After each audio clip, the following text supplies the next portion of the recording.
If you're looking for a servo that's been proven over the last 10 years and it's your best bang for the buck, we got the solution for you. We're not going to tell you to the end so you can watch the whole video. All right, Basil and Will from Grayson Hobby are located just outside of Atlanta, Georgia, and today we are going to review the TerraPro 958. MG958. MG, Metal Gear 958. You want to control anything such as a remote control airplane, RC car, robot, your door, whatever you want to control, these are the best bang for the buck. So in this video, we are going to unscientifically test the torque. That we've never done before. And we're going to go over and trust but verify these are all Metal Gear servos. Where can I get these servos, Will? GraysonHobby.com Or in-store. Right, so what makes these so special? Why do we sell thousands every year?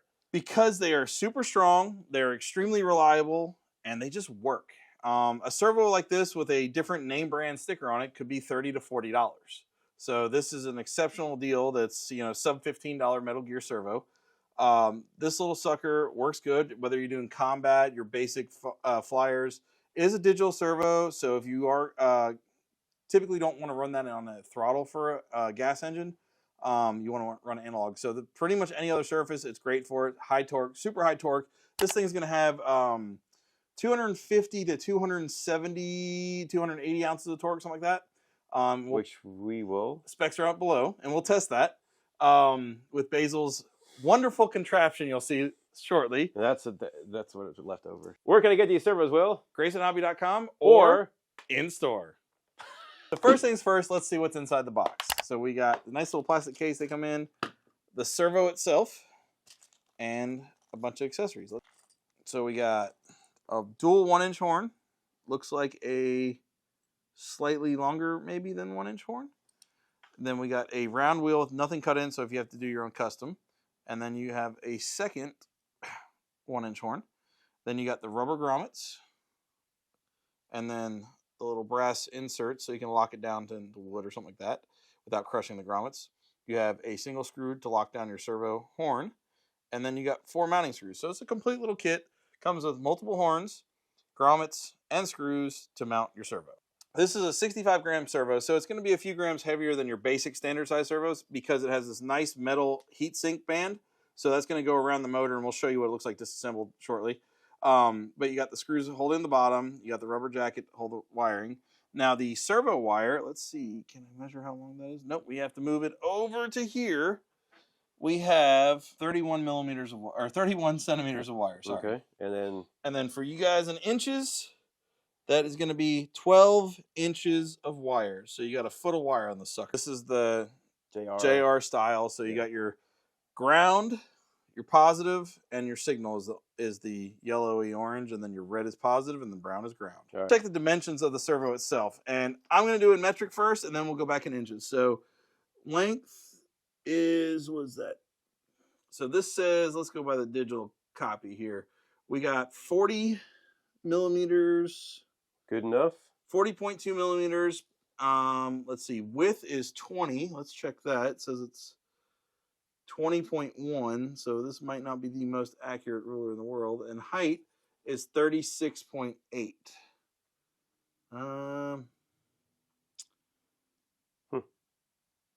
Guys, that looks more like 40 to me. So maybe these numbers are a little jumbled. Or maybe they changed the casing over the years. Right. So now we got it apart. You got steel, brass combination of Metal Gears.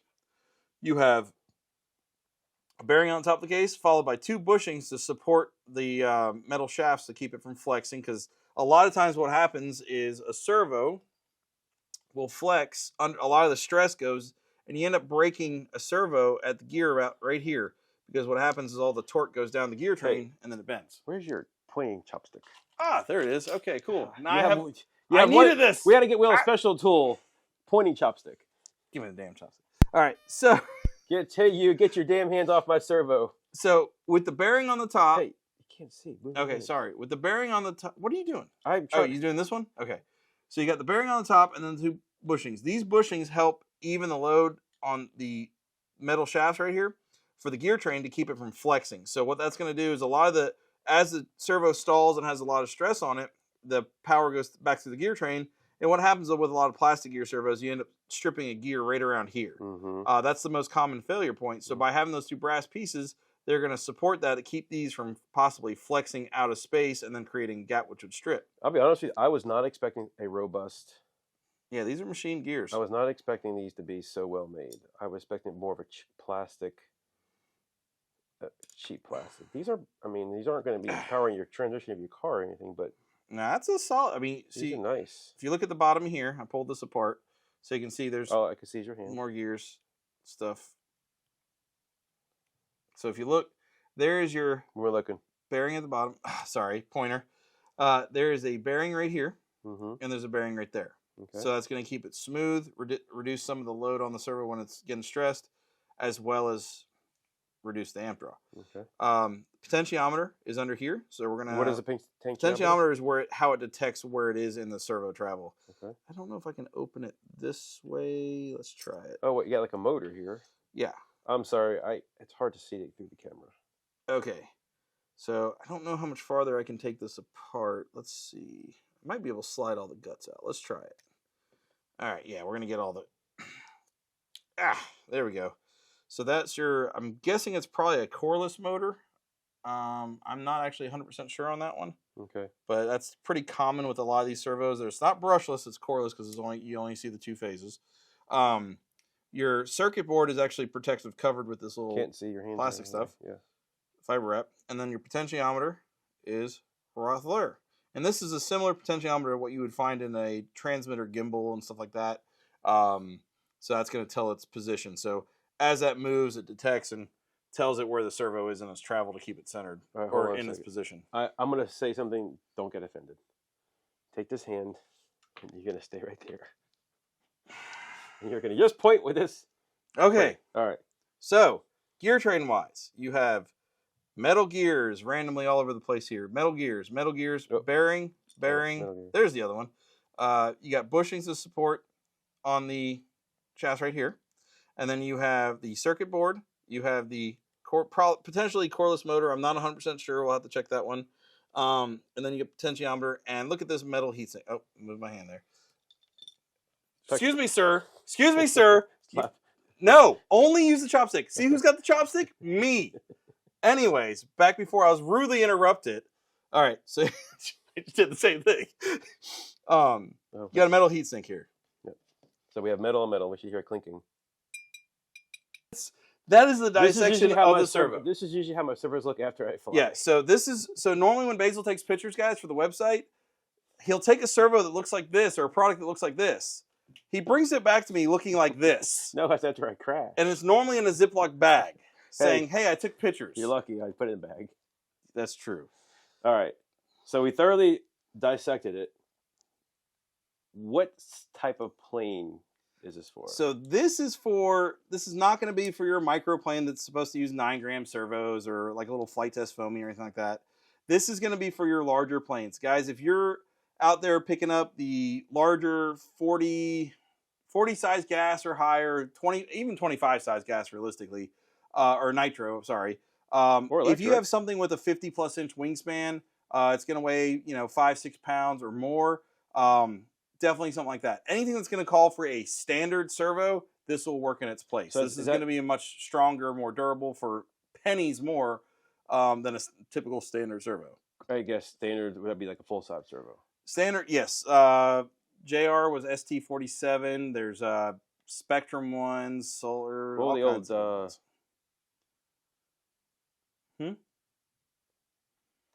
All right. So trust but verify. You ready to go test it out? So now that we got this out and apart and showed you guys what it looks like inside, let's check and see if we can use a semi-scientific way of testing the rated torque of 249 and 277 ounces, whether you have 5 volt or 6 volts into this guy. So let's check it out. Where can I get these servos, Will? GraysonHobby.com or in store. So we're testing the torque in the most scientific way possible here of the 958 servo. So we are using the servo to a fish scale. Wait, we got that screwed in to a board, and it overhangs. And I figured out I had one job. Yeah, and Basil determined that the best way to check this is to put a screw directly through the wire. Ooh, that's the wire. You just killed the servo. You literally went straight through the. One thing I said not to do. Let's see if it works. So I had one job, and it was not to drill the screw through the wire, and I nailed it first shot. Okay, so here's how this works. We have this servo screwed to the wood, and we're going to use this fish scale because it said 1 inch, right? Yeah, it's if it can travel It's 1 inch, 1 inch travel, from here to here, so yeah. whatever. We have this old fish scale that goes up to 50 pounds, and Will, can you just move your hand to show everybody? So it does work. It does work. So I have no idea, and then we have some screws right there. Let's see how good it can do with half the positive wire connected. All right. So the good news is no fire, no fire, electrical fires with Basil today. All right. So we do have a servo tester that's going to control this. Yeah. Now you could use a servo, speed controller, radio, all that good stuff. However, we have this by Radio Master or Toolkit actually. Interesting. You know what's funny? What's that? The other way. Can't go the other way. Why can't get it the other way? Why is it on backwards? Why backwards? You had one job. We're gonna do it on this side. Let me. All right. So we did not prepare. This is an intuition from my brain here. Okay, we got tension removed or tension. Let me put the screw in here so it doesn't pop off. So we're expecting. Okay. So we're expecting about 18 pounds right here. 18 pounds. Uh-huh. All right, ready? No. Okay, go. Oh wow! Look at that. What's it going? What do you got there? It's 15. Yeah. Is it all the way? Yeah.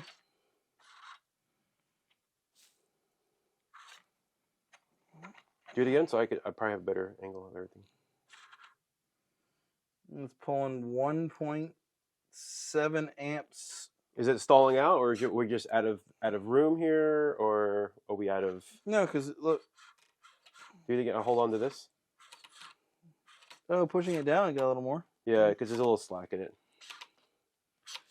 We got about almost 16 pounds of torque on this sucker repeatedly, and we're sitting at a stall current 1.5 amps, 17 watts of current.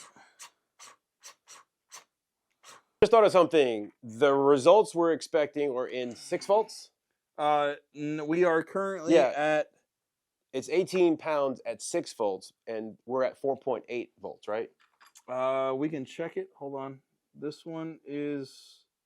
I can put this back on 6 volts. Let me go get the programmer. So it's currently at 5 volts. We're at 5. Well, even more different. So, anyways, the results we have are not correct because we're at the wrong voltage. Actually, I guess we don't have anything that tells us at 5 volts. We only have it.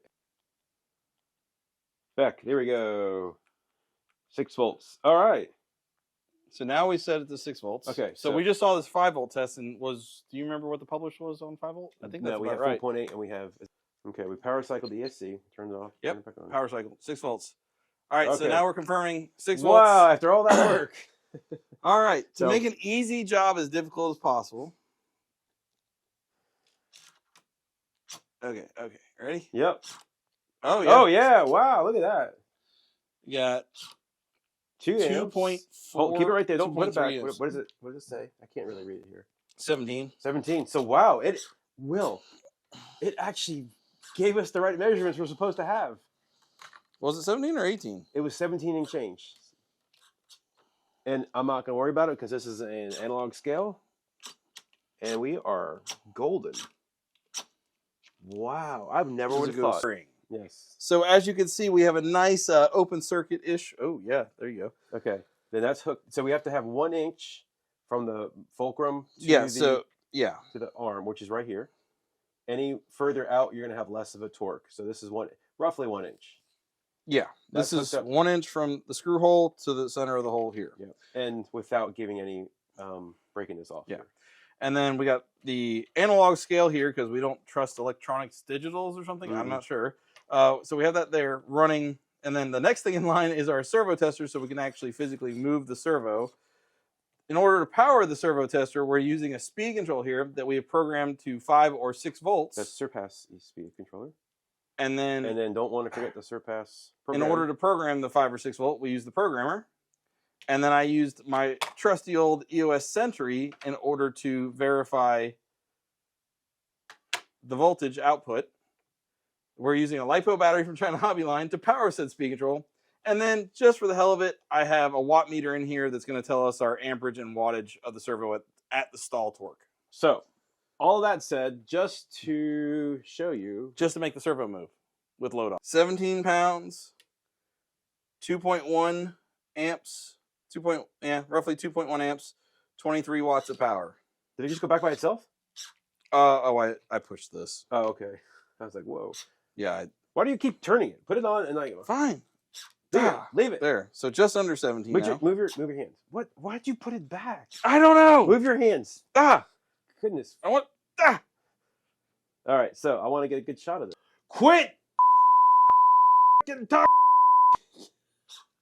Where can I get these servos, Will? GraysonHobby.com or in store.